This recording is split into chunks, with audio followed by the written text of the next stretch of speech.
Hello, my name is Chloe, welcome to my channel. Today I'm bringing to you my August TBR.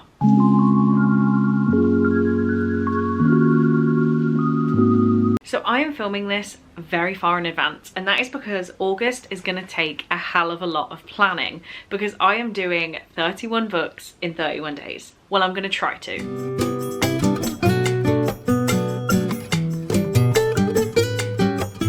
So next to me here, I have 2 books that I need to read, my Patreon TBR jar that I need to pull from, the shortest books on my TBR, and my huge stack of books that I'm going to take away to America with me.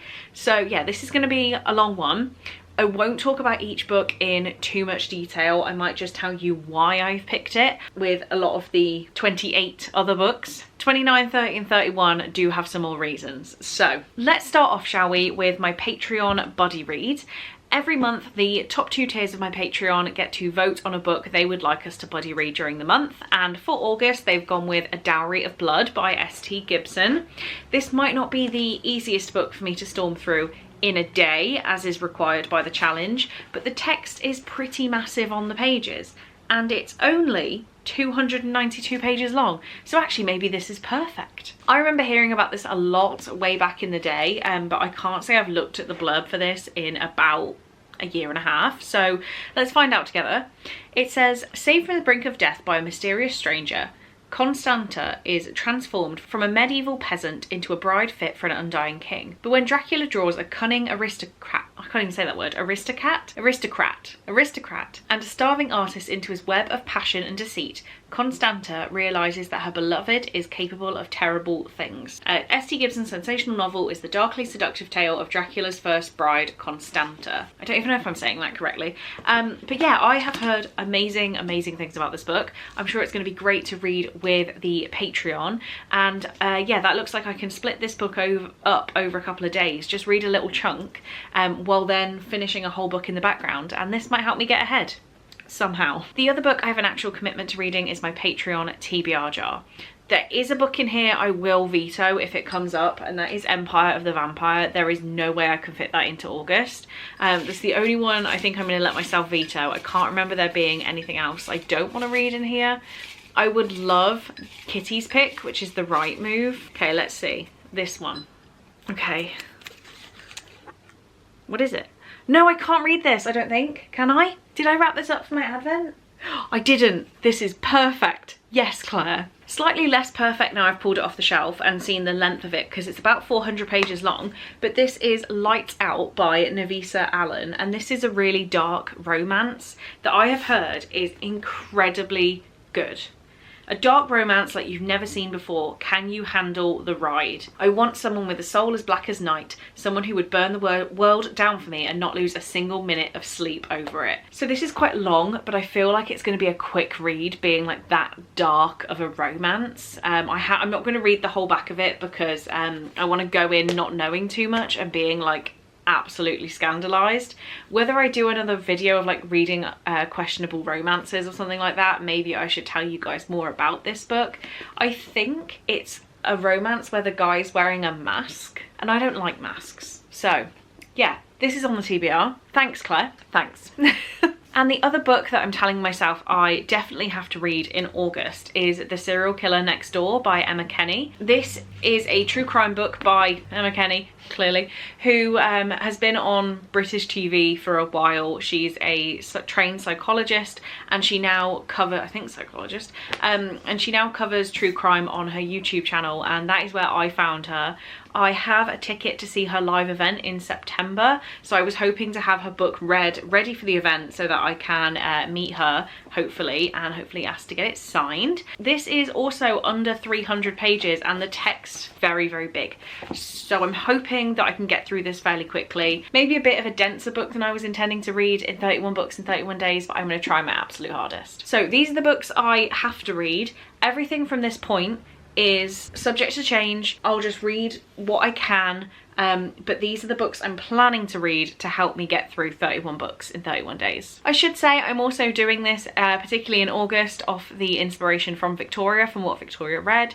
I believe she does this every year, I could be wrong, and I think she's doing it this year. So I just decided to go crazy and join her for the ride. I am also off to the US for 2 weeks in August and I'm not working, so I have genuinely all day, every day, reading books. I fly back on the 30th, get back on the 31st, so even those days are reading days. I should have factored that into my planning because I'm not going to want to read all of that. Anyway, ignoring that, the first part I have are my quickest books on my Project TBR Clear Down. We have I'm Thinking of Ending Things by Ian Reid, which is apparently a very weird, messed up horror. That, like, this is literally how much I'm going to talk to you about these. We have The Woods Are Always Watching by Stephanie Perkins, which is a YA horror. It's from the author of There's Someone Inside Your House, which was weird, but it wasn't great, and I've not heard the best things about this. So yeah, it's also 220 pages. I never claimed I wouldn't be doing short books to get through 31 and 31. I have to have something on my side. I then have You'll Be the Death of Me by Karen M. McManus. I can get the audiobook for this. I have not been enjoying Karen M. McManus's stuff lately, but I know I can get the audiobooks and I can listen to it while I work, so I'm going to give it a go. We have Us in the Before and After by Jenny Valentine, which is actually a very recently hauled YA contemporary. This one is intensely emotional and raises questions about love, ghosts, and the unbreakable bonds of friendship, and is about 240 pages long. We then have One Italian Summer by Rebecca Searle, which is an adult romance, and it's from the author of In 5 Years, which I really liked.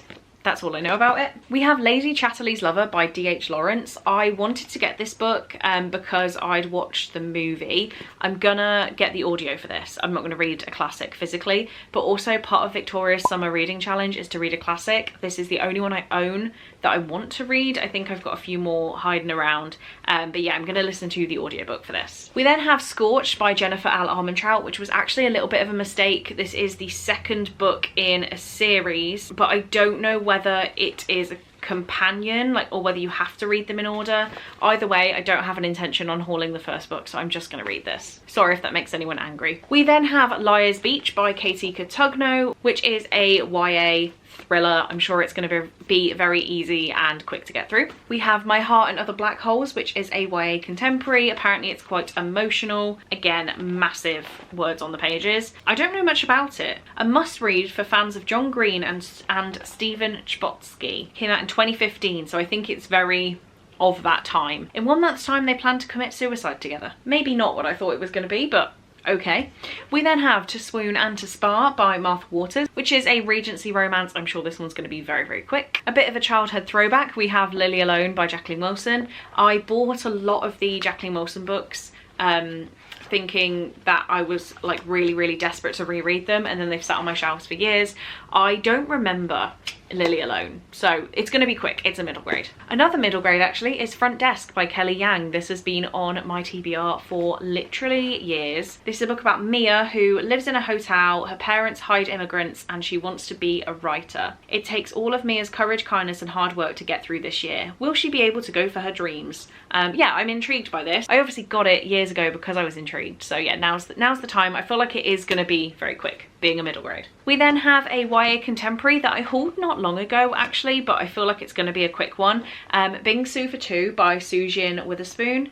This is about a failing Korean cafe, and River, who's been dumped, walked out of his SATs, quit his job, and then he meets grumpy, short, goth Sarang Cho. I'm sure this one's going to be fun, and again, easy. I can't believe we're still going. This is a hell of a lot of books. We have Camp Slaughter by Sergio Gomez, which is a very old book on my TBR. This is a slasher horror. It's only, she says, 271 pages. And a lot of these are blank with like chapter breaks and stuff. I've had this a rather long time. I think it's going to be a quick read. Still going, we have This Is Not a Ghost Story by Andrea Portez. I have almost read this many times, and I keep saying, oh no, I'll save that for when I'm doing 31 books in 31 days. It's at the point I can't really remember what this is about. Here we go. And last by no means least in this section, we have Float Plan by Trish Dollar, which I thought was an adult romance. It's actually an adult book about grief and loss. I'm not sure how I'm going to feel about that one. Starting over doesn't mean letting go of your past, it means making room for your future. I'm sure this is actually going to be heartbreaking. Maybe not quite what I intended this book to be for me, but yeah, it's been a while. I've just counted those, and that is 19 books that I apparently think I'm reading from the 1st to the 15th. That isn't quite gonna work. I'm gonna need to reassess this. It's gonna be fine. It's gonna be fine. I'm also forgetting I have a full-time job. Anyway, then let's do the stack that I was like, oh, I'll take these away with me. Starting out with Your Time Is Up by Sarah Norton. I got this at Yelk. I got a very good deal. It was like £2 or £3 or something. Emily has since read this and said it's silly. It does say it's a read in one sitting, real-time thriller. So I was thinking if I just read this on the plane, like it would take me 2 hours, to be honest. It's 300 pages, the writing's massive. I'm going 3 hours max to read this. We then have The Do-Over by Lynn Painter. I have quite a few Lynn Painter books. I went through a moment of getting them all and I'm just not really sure which one I am actually excited for. I think this is the one I was most looking forward to. I think the problem with Lynn Painter is they kind of come between YA and adult, like it's not really clear what age they all are. I think this one is adult romance. I'm sure it's gonna be an easy time. We then have Idol by Louise O'Neill, which I've had on my TBR pretty much since I started my channel. It's something about influencers. She's written an essay about her sexual awakening as a teenager with her female best friend Lisa. The essay goes viral. One that I've been meaning to read for a long time, and I was actually just thinking of like Instagram pictures of me reading this with the pool in the background. Thinking ahead. We then have Win, Lose, Kill, Die, which is another one I got at Yelk for incredibly cheap. Another school-based YA thriller. We have Love Lockdown by Beth Reekles. I really loved the first and second Kissing Booth books, so I went through a stage of buying all of Beth Reekles' books. I don't mean it in a bad way to her. She is pumping out a lot of books, and sometimes I don't enjoy that. This is also a romance set in COVID.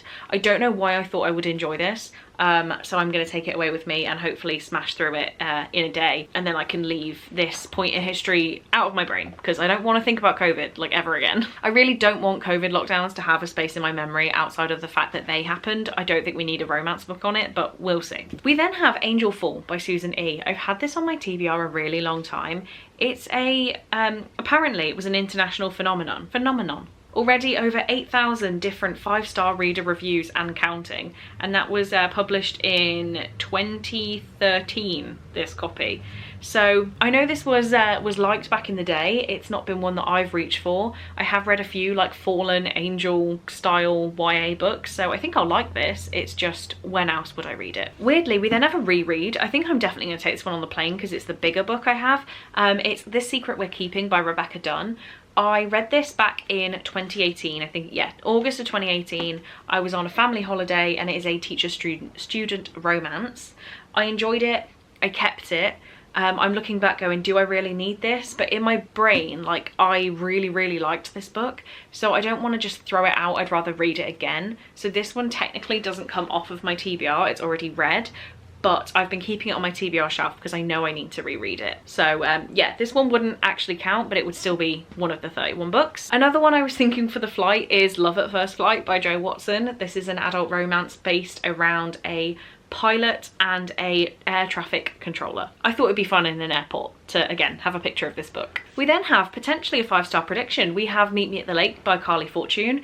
I really enjoyed Every Summer After by this author, so I think I'll like this one too. The only reason this is on Project TBR Clear Down, which is very superficial, is the spine is horrifically broken, and I know I would never actually keep this copy of this book. So yeah, this is one that I can put in knowing that I'm gonna probably enjoy it, and it's a 300-page adult romance. I'm sure it'll be fun. We're so close to the end, guys, so close.